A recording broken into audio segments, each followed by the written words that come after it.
Congratulations on the purchase of your new Devil road bike. What a bike! But you probably want to ride it, huh? Well, we definitely want to help you. So let's get started. I am the narrator. I'll be saying some things and you will be processing that while building your bike. You can also reference our step-by-step assembly guide if that is more your style. Go at your own pace.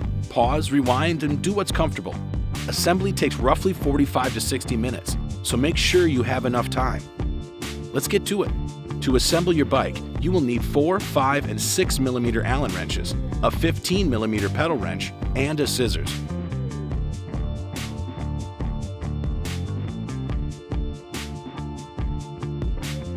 You should have a small parts box and a partially assembled bike. Inside the small parts box, you should find a saddle, seat post, grease, reflectors, reflector brackets and bolts, a quick release skewer, and pedals. If you can't find a part, look again. If you still can't find it, contact us and we will be sure to get the issue resolved. If you don't have a bike stand, we encourage you to find a friend to help keep your bike stable throughout this process. All right, let's unwrap all of the packaging.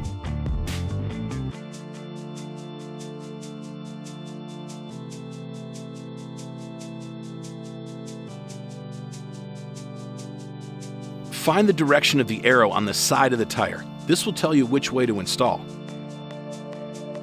Next, let's get the quick release skewer in place. Unscrew the smaller end and remove one of the springs. Now remove the plastic protector from the front dropout.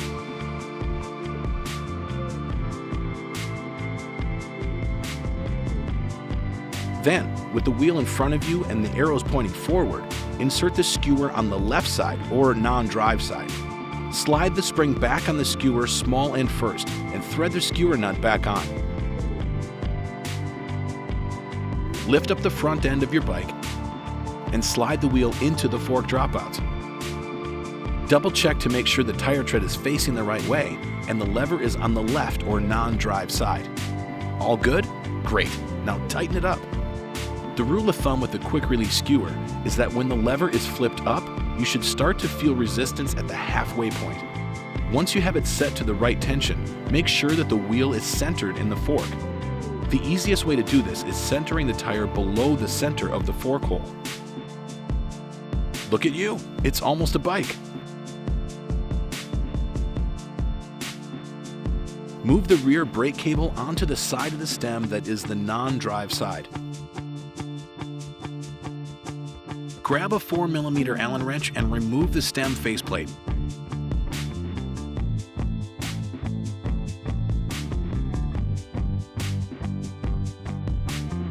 Center your handlebars in the stem, making sure that the cables are not twisted, and reinstall the faceplate.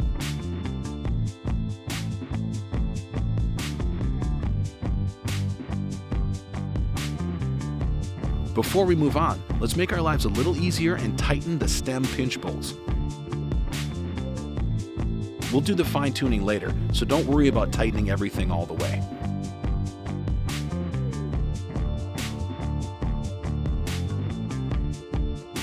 Align the barrel adjuster so you can slide the cable in. Then, spin the barrel adjusters back so the cable won't come out. Then hook the round metal end of the straddle cable into the drive side brake arm. If you're having any issues, please refer to our brake adjustment tutorial.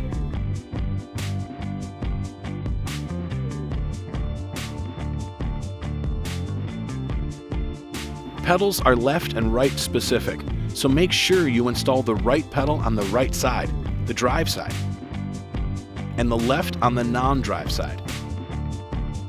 Dab a generous amount of grease on the threads.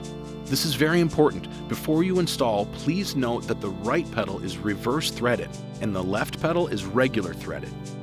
Grab your 15 mm pedal wrench and install the pedals. You can install the pedals by simply backpedaling. If you encounter significant resistance or the pedal does not seem to be going on straight, back it off immediately and start again. Thread each pedal until completely tight with the wrench.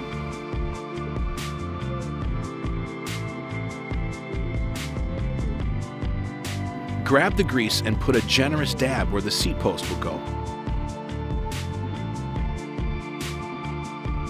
Use a 5mm Allen wrench to loosen the bolt on the seat post clamp and insert the seat post.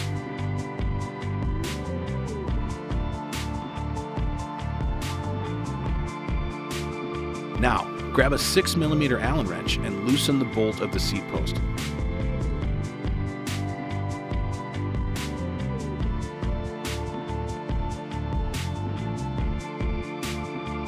Pivot the top plate 90 degrees and place the seat rails in the grooves on the lower plate of the seat post.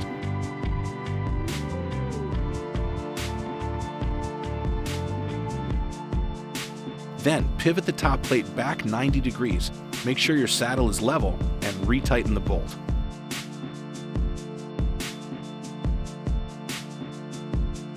You're almost done, but let's get it dialed in. Stand over the bike. Make sure your handlebars and stem are aligned with the front wheel. The best way to do this is to line up the wheel with the 4 bolts on the stem. Once it is straight, tighten the stem bolts firmly.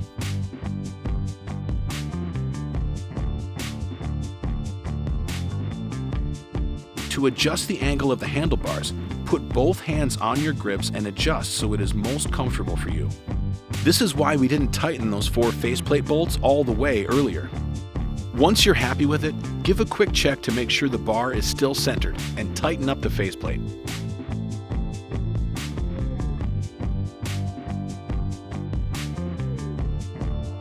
To find the proper height of your seat post, locate your pelvic bone or your hip bone and set it to that height. This is a good way to estimate where your seat should be, but as you ride, you may find it needs some fine-tuning. Now it's time to pump up those tires. Remove the dust cap.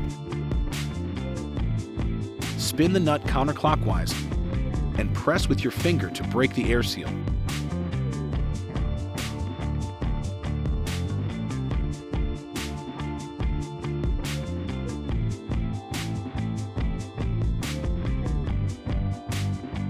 We suggest keeping your tires at 95 psi at all times, as it will decrease your chances of getting a flat. When completed, spin the nut clockwise and put the dust cap back on.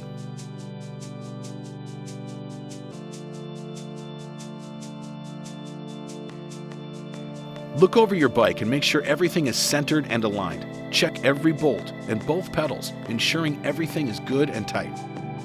Twist at the bars. Push on the levers. Attempt to twist the saddle. Nothing should move. Finally, the drop test. Make sure there is minimal rattle and everything stays in place. If you have any questions, concerns, or if something doesn't feel quite right, reach out to us or see our other online tutorials. And there you have it. You've assembled your very own Handsome Devil Road. Now get out of here and ride.